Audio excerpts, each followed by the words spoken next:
మన ఫ్యామిలీ అందరికీ హాయ్ అండోయ్. నేను చెప్పాను కదా పుట్టింటికి వెళ్తున్నానని. ఆడవాళ్ళందరికీ కూడా పుట్టింటికి వెళ్ళటం అంటే మహా సంతోషం అండి. వెళ్ళేటప్పుడు ఎగురుకుంటూ వెళ్తామా, వచ్చేటప్పుడు నీరసంగా వస్తాం. వచ్చే ముందు ఒక గంట ఉంటే బాగుండు, ఇంకో 2 రోజులు ఉంటే బాగుండు అనిపించిద్ది. కాకపోతే ఉండలేము.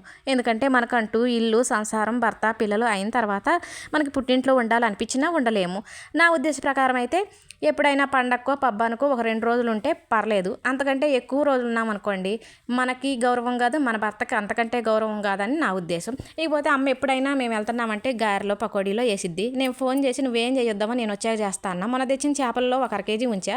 1/2 కేజీ చేపల్లో ఉప్పు, పసుపు, కారం, శనగపిండి, వరిపిండి, మసాలాలన్నీ వేసి కలిపి పకోడీలాగా వేసానండి. ఇక అమ్మకి నాన్నకి చెరో ప్లేట్ పెట్టి నాకు ఏడ జాలవో అని నేను ఒక పెద్ద గిన్నె తీసుకొని తింటున్నాను అనమాట. నాన్న ఎలా ఉన్నాయి నాన్న అంటే, ఉదయం పొలం కాడికి వెళ్తామా, సాయంత్రం వచ్చేసరికి ఇట్లా ఎవరన్నా చేసి పెడితే భలే తినొచ్చు, ఈ మా ముసలోళ్ళకి ఇవన్నీ ఏడొచ్చు అని నానండు. ఇక నవ్వుకున్నాం. వీడియో నచ్చినట్టయితే లైక్ కొట్టండి అబ్బా ప్లీజ్.